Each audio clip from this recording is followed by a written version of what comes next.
আগামী বছরের ফেব্রুয়ারির প্রথমার্ধে অনুষ্ঠিত হতে যাচ্ছে দেশের ত্রয়োদশ জাতীয় সংসদ নির্বাচন। এই নির্বাচনকে সামনে রেখে নিরাপত্তা ব্যবস্থা নিশ্চিদ্র করতে তিন বাহিনী প্রধানকে বিশেষ নির্দেশ দিয়েছেন প্রধান উপদেষ্টা ডক্টর মোহাম্মদ ইউনূস।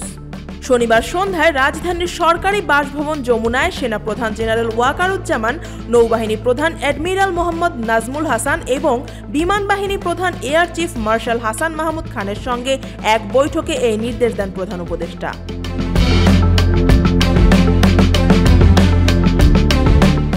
প্রধান উপদেষ্টার প্রেস উইং জানায়, বৈঠকে তিনি বলেন, আসন্ন নির্বাচন যেন অবাধ, সুষ্ঠু, নিরপেক্ষ ও শান্তিপূর্ণভাবে অনুষ্ঠিত হয় সে বিষয়ে অন্তর্বর্তীকালীন সরকার সম্পূর্ণ প্রতিশ্রুতিবদ্ধ। এজন্য তিন বাহিনীকে সর্বোচ্চ প্রস্তুতি নেওয়ার নির্দেশ দেওয়া হয়েছে। তিনি আরও বলেন, গত 15 মাসে সেনাবাহিনী সহ সব বাহিনীর সদস্যরা দেশের আইন শৃঙ্খলা রক্ষায় অত্যন্ত পরিশ্রম করেছে। সেই ধারাবাহিকতা বজায় রেখে নির্বাচনের সময়ও বাহিনীগুলোকে দায়িত্ব পালন করতে হবে।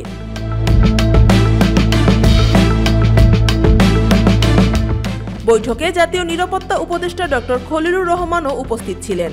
তিন বাহিনীর প্রধানরা বৈঠকে প্রধান উপদেষ্টাকে জানান, নির্বাচনী নিরাপত্তায় সেনা, নৌ ও বিমান বাহিনী ইতোমধ্যেই পূর্ণ প্রস্তুতিতে রয়েছে। আইন শৃঙ্খলা রক্ষায় প্রায় 90,000 সেনা সদস্য, 2,500 নৌবাহিনী সদস্য এবং প্রয়োজনীয় বিমান বাহিনীর সদস্য মাঠে থাকবেন। এছাড়া প্রতিটি উপজেলায় এক কোম্পানি করে সেনা মোতায়েন থাকবে, যাতে কোনো অনাকাঙ্ক্ষিত পরিস্থিতি সৃষ্টি না হয়।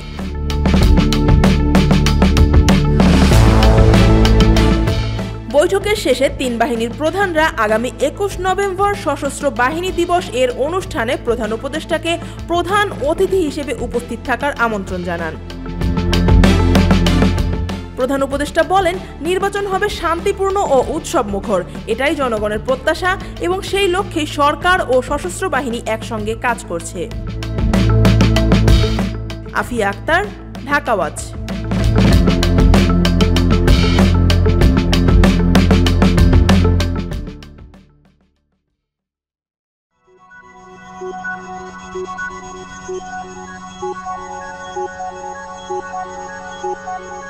Thank you.